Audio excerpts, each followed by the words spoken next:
Get started here. I want to start with a question, which is how many of you are security professionals somewhere in the, just raise your hands because I see you over there. Most of you. So I say this not to be flattering, but because I truly believe it, which is I think cloud security is the most exciting, most important part of technology right now. Now, I'm not just saying that because most of you raised your hands. The reason I believe this is because I've been in the technology industry a fairly long time, long enough to kind of see, many waves of innovation. But the biggest difference now, compared to when I started in technology, is the pervasiveness of technology. If you look back 10 years, 15 years, 20 years, 30 years, I feel like technology was constrained or contained to specific areas. I mean, you certainly weren't carrying around the entire world's information in your pocket, or disinformation, as the case may be. You certainly weren't probably banking online. Not all of your health records were online. Governments weren't communicating with each other necessarily through, the open internet. And so what that means, and when I say cloud security is the most exciting thing, I think things that are hard and that are challenging are exciting. So that's why I say cloud security is the most important aspect of technology, because if we don't secure things, if you don't have a secure platform, whatever it is you do, secure operating system, secure social media network, people will stop trusting it. When they stop trusting it, they stop using it. When they stop using it, they stop buying it, stop paying for it, and then we're all out of business, except maybe the security vendors, and then we're all very sad. So that's actually what inspired me to join Upwind Security, where I am the Chief Product Officer. My name is Joshua Burgeon, and I'm here to talk to you today about how shifting both left and right using runtime context is the key to your security. Hopefully you're in the right room. If not, we lock the doors and you can't get out. Just kidding. So first I want to give a brief history. I kind of gave you a brief history of the technology industry, but I want to give a brief history of cloud security. I'm not going to go all the way back to the beginning of firewalls and that sort of thing. Just going to kind of go over the last 10 years. I apologize if I can't move too much on the stage. I'm injured here. So let's go back to 2015, about 10 years ago. So I was actually working at AWS, which is a small startup. Anybody know them? No? Not familiar? Okay. I was working at AWS at the time. And so back then, Gartner predicted that 95% of cloud security failures, and this is in the beginning of kind of people adopting the cloud, would be the customer's fault by 2020. And I know that sounds sort of an obvious thing to say today, but it really wasn't an obvious thing in the cloud or the security market that it would be the customer's fault. You kind of think of like, well, I put a firewall in front of things, I put an IPS or an IDS in place. It's the vendor's fault if somebody gets through. But Gartner kind of came out ahead and said, with the cloud and with the self-service infrastructure and with APIs driving things are going to end up becoming the customer's fault. So it's kind of a bold prediction. Then you look like a little bit ahead from that, and in 2016 and 2019, you had this increased focus in workload protection, and also compliance becomes a big issue. Again, with all this self-service, spin it up yourself infrastructure, spin it down, it became really important for people to determine whether all this new infrastructure that wasn't being controlled by central IT anymore, whether it was in compliance with whatever your security posture was. But there weren't a lot of tools out there, so of course you started to see the emergence of frameworks and tooling from the cloud providers themselves. You kind of flash forward to a more recent time frame, 2022, and what happened is people didn't abandon the need for cloud security, they actually went kind of overboard in the other direction. So what we found in 2022 was that enterprises had, on average, 10 cloud-native security tools, 10 separate tools, each of them doing some different aspect of security. So in some ways that's good. People didn't abandon their kind of focus on cloud security. In other ways, this is incredibly inefficient, whether that's just from a procurement perspective or an operational perspective. And people were clearly still searching for something that they weren't getting from kind of the single-purpose tools. So then what happens after 2022? So some of the things that Gartner was talking about start coming true. By 2023, 45% of breaches overall in the technology industry were cloud-based. So there's this old joke, I don't know if it's actually true, it's a story from the American history from a guy named Billy the Kid who used to rob banks. And when they finally captured him, they said, "Why do you rob banks?" And his response was, "Well, that's where the money is." And so that's what's happening here with the cloud, right? Everybody's migrating to the cloud one way or the other, whether that's banks or governments, healthcare, social media. And so the criminals, the bad actors, that's where they're going because that's where the data is. That's where they can get, whether it's ransomware or whether they can exfiltrate the data and then use it for their own nefarious purposes. That's where they're going to go. And so this number has only increased since then. But then by 2024, you notice something very strange, and this is kind of happening across the technology industry, but it even hit cybersecurity. So what happened is budgets started to get squeezed, even in security. There is a lack of security talent out there, right?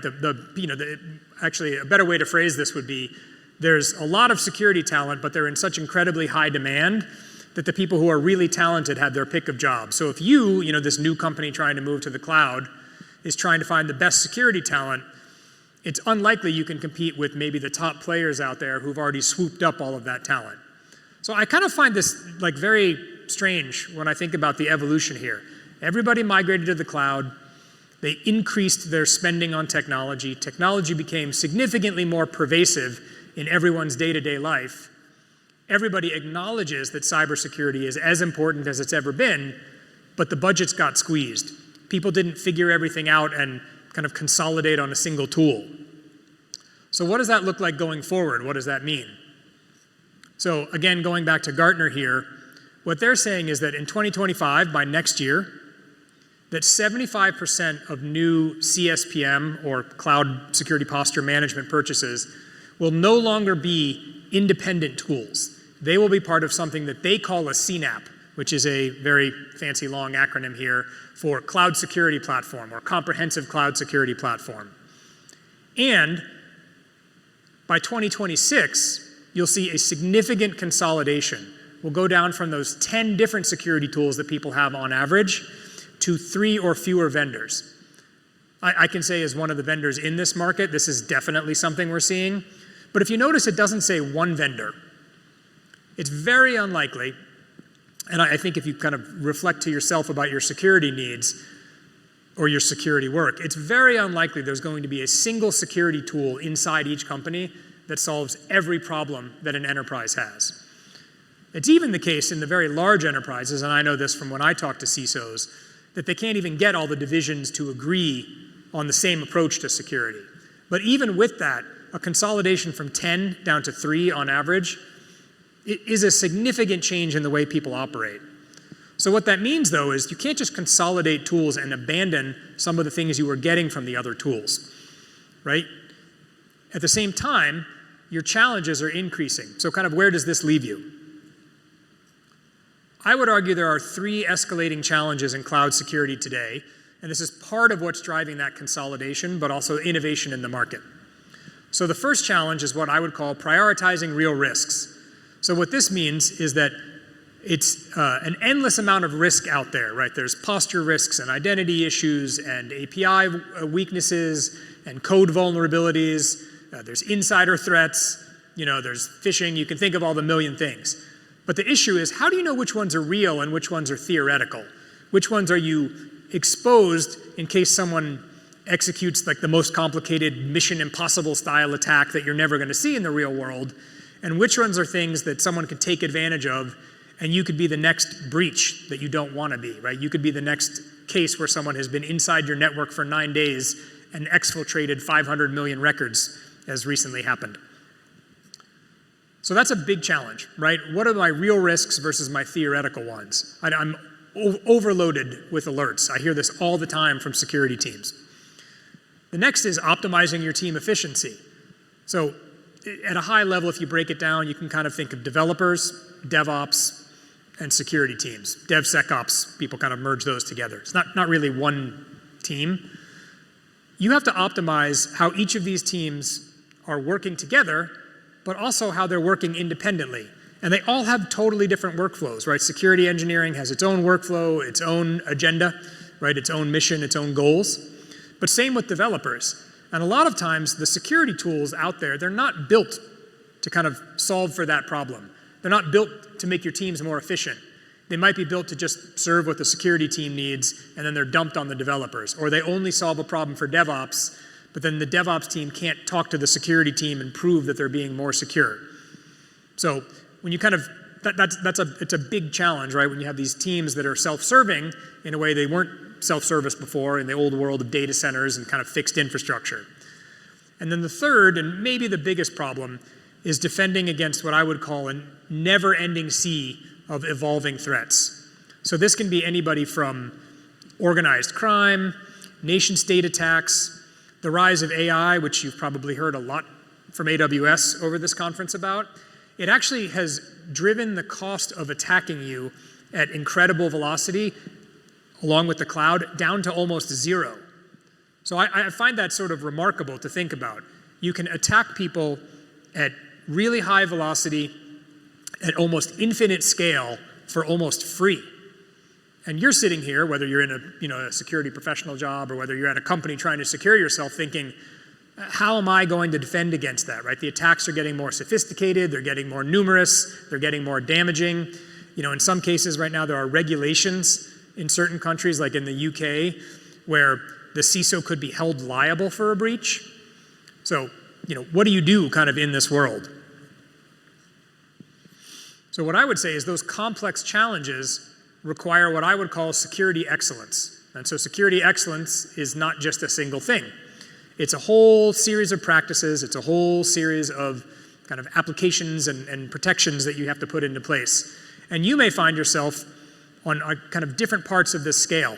So this is a maturity model we came up with. You may have your own. But what you can see here on the left-hand side, this is when you're relatively immature in your cloud security posture. But you can still kind of improve your security by implementing kind of basic CSPM tooling. Typically, this is done with something that's agentless. What that means is you don't have to kind of overcome the hurdle to install anything, but you need to get visibility into what's going on in your crazy cloud environment that everybody's spinning up. And so the practices here are kind of getting an inventory, getting basic posture, doing basic detection and response, right? Basic threat detection. Then as you keep moving up to the right, your teams are getting more efficient, your practices are getting more efficient, you're getting more sophisticated. Our argument, and I think other people in the industry say the same thing, is you move up the maturity curve, you start incorporating runtime security into your security practices. So this is when you're doing container security down at the node level, right inside your clusters. You're doing workload protection, and you're not just doing it using static signatures, but you're baselining what's going on your VMs, on your containers, inside your serverless functions. And why do you do that? You do the baselines so you can determine what's abnormal even before you know it's really a threat. So I think this is a big kind of evolution in people's thinking. And it's very easy these days, in my mind, using security tooling and using basic ML models. Doesn't even require kind of super fancy LLMs or kind of enormous AI infrastructure to move from static signatures to like a baseline ML-based workload protection. And then you take those runtime insights, so what's going on in your production environment, and you apply that to that left-hand side of the curve. So you kind of look at your inventory through a lens of what is actually going on in my runtime environment to help you prioritize better. Then as you keep moving further up, right, sort of security nirvana up here on the upper right-hand side of the maturity curve, you're going to be automatically discovering your APIs. You're going to use something that does that. You're going to apply what I would call business context. So what I mean by business context is, what is this application doing? Who is it talking to? Is it talking internally and externally? Is it talking to your crown jewels database? Or is it just a developer sandbox machine? Is it processing sensitive data, PII, PCI, PHI? If it is, that business context changes the risk. This should be obvious, right? But it changes what your developer should care about. It changes how your DevOps people should think about identity issues or posture issues. And it would be nice to have the same level of security across your entire infrastructure. I can tell you, like I said, having worked at AWS for almost a decade and having been in the technology industry for 30 years, That's unrealistic. You're never going to get your developers to fix every code vulnerability inside the code base. Is anybody using like a code scanning tool out there? Does it usually tell you have thousands of vulnerabilities in your code base, right? What percentage of them are going to get fixed?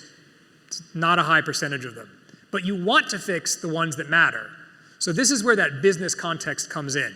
This is where you can help your developers understand this is why this vulnerability in this environment matters more, and this vulnerability over here that's from an open source package that isn't even loaded into memory, that's running on a sandbox machine that isn't taking any internet traffic, I'm just going to ignore that.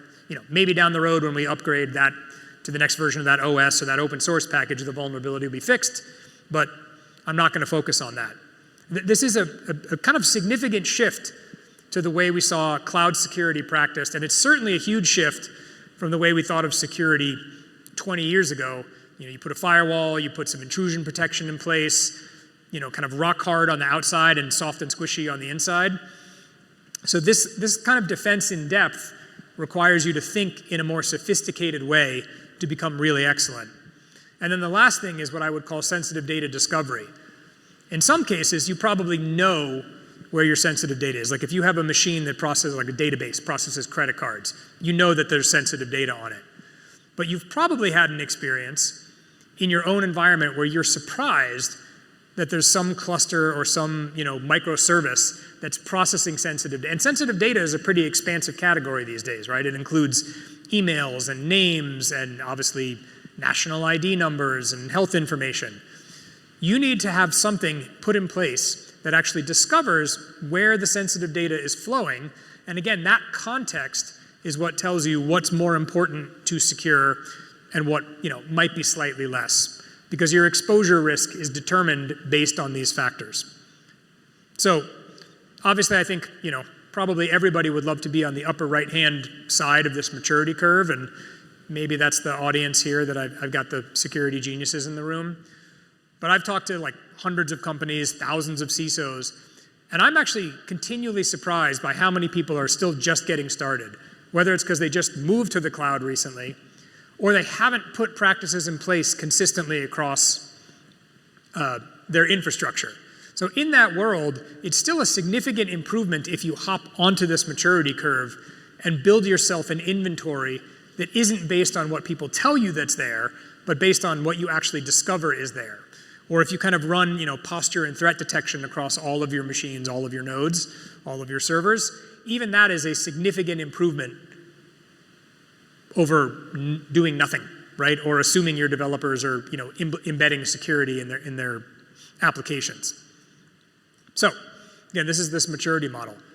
Now with all of that in mind, I keep talking about like the old approach versus the new approach.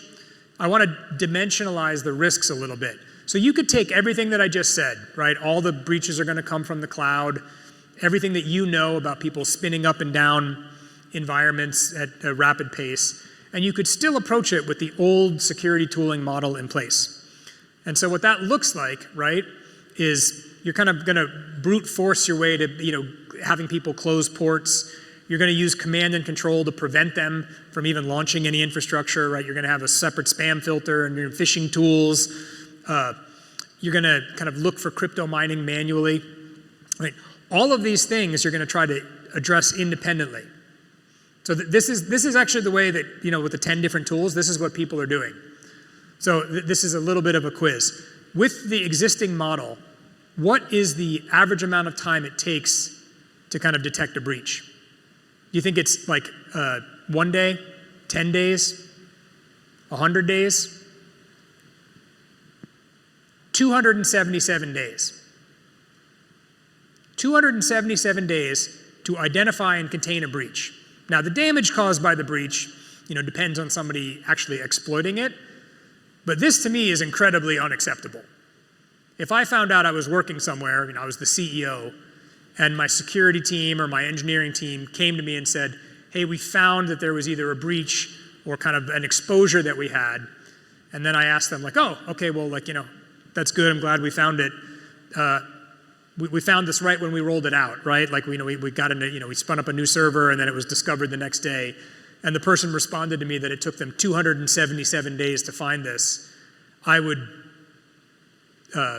ask for a very deep introspection of the security team's practices over the next year, right? So this seems crazy to me. And so with this, like the old approach, like I'm telling you right now, you have to throw it out if you're following this. So what is the new approach? So this gets into the kind of whole purpose of this session here, which is shifting left and shifting right.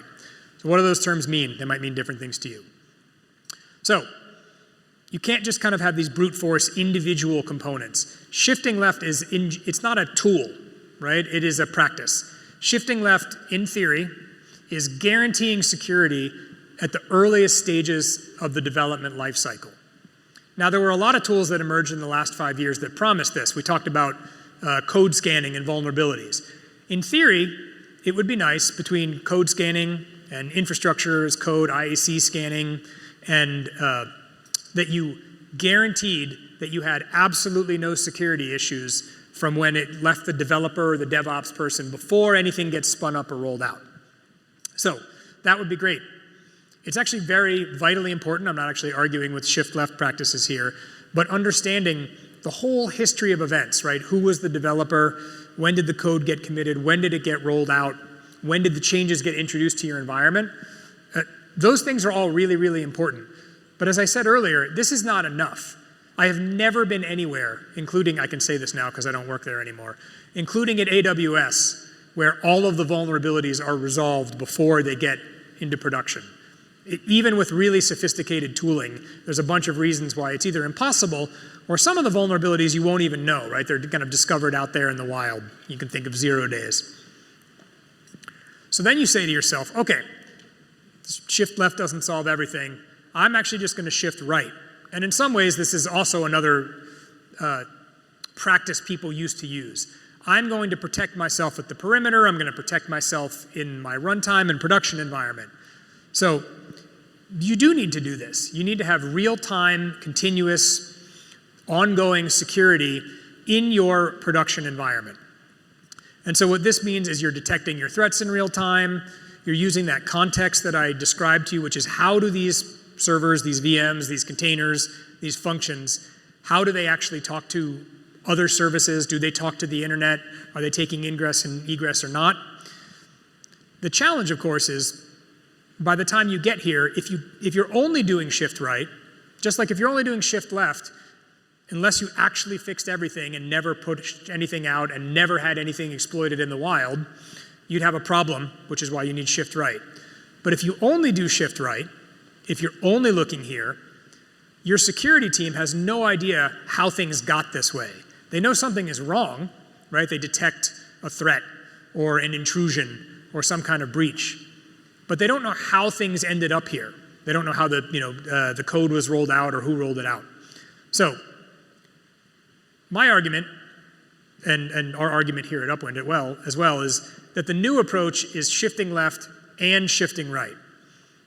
So you need tooling, you need practices that put both of these into place and then actually correlate the information together. So what that means is that your CI/CD process, right, as you build everything, as you deploy it, your security tooling knows that. It sees that happening. And so when a threat is detected, again, in your runtime environment from your shift right, you can determine, was this related to a recent push? Was this related to something that changed in the environment recently? And then you can, kind of go track down the developer and get things, rolled forward, rolled backwards.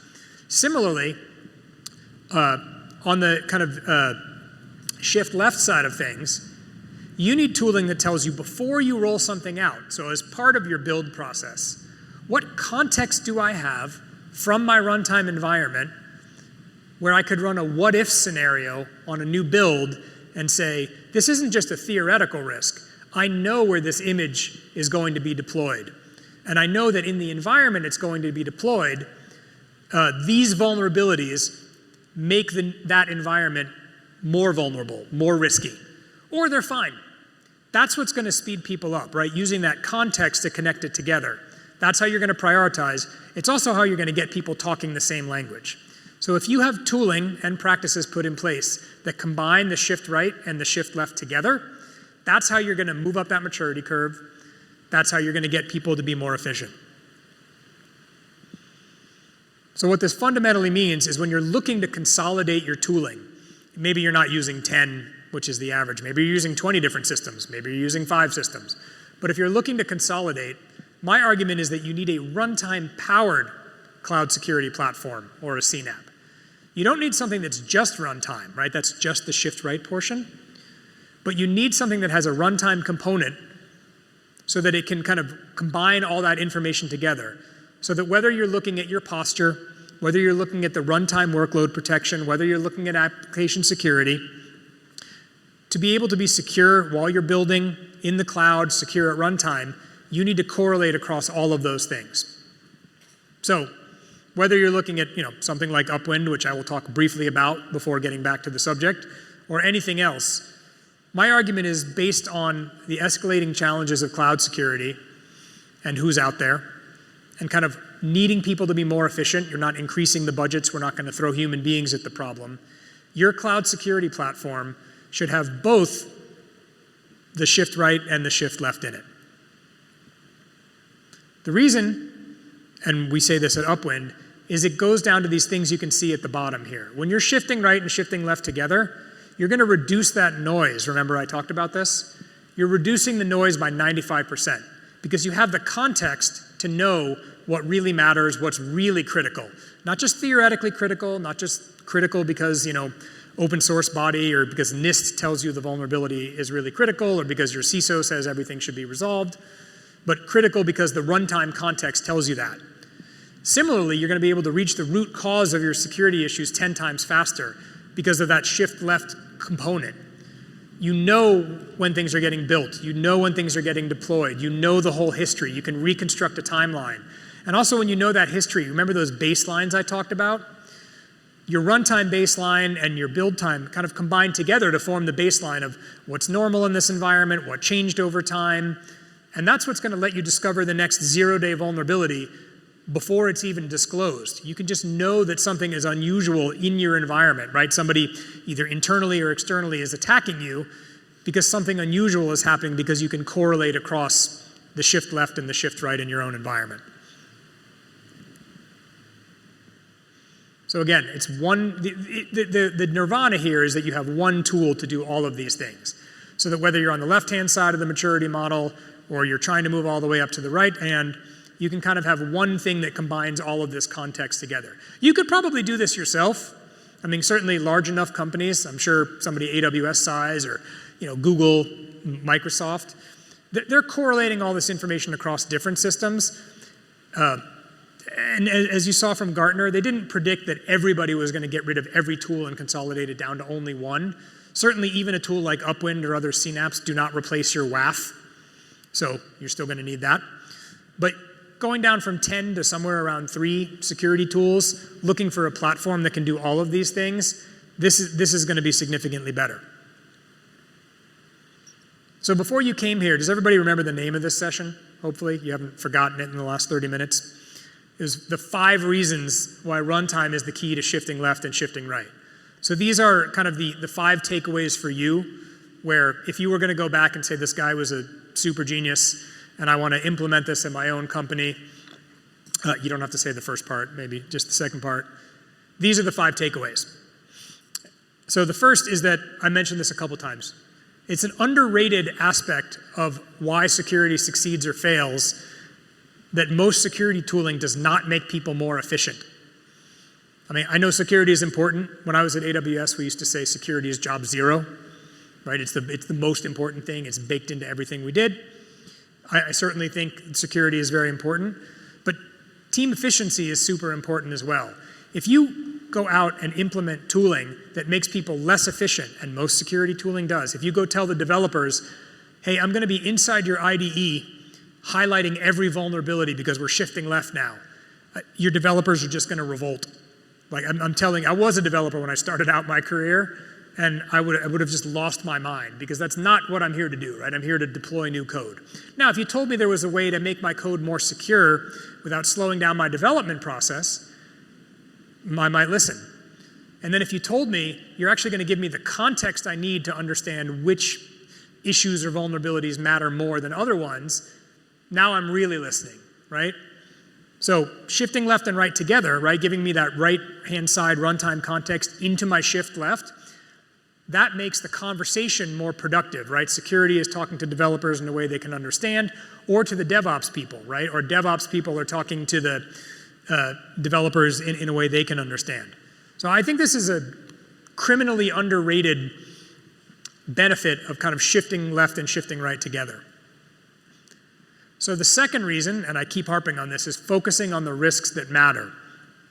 So you want to analyze all of these risks in your environment, all of the posture issues, all of the code vulnerabilities, all of the API weaknesses, all of the possible defense in depth measures that you could put into place, and you want to understand which of these really matter.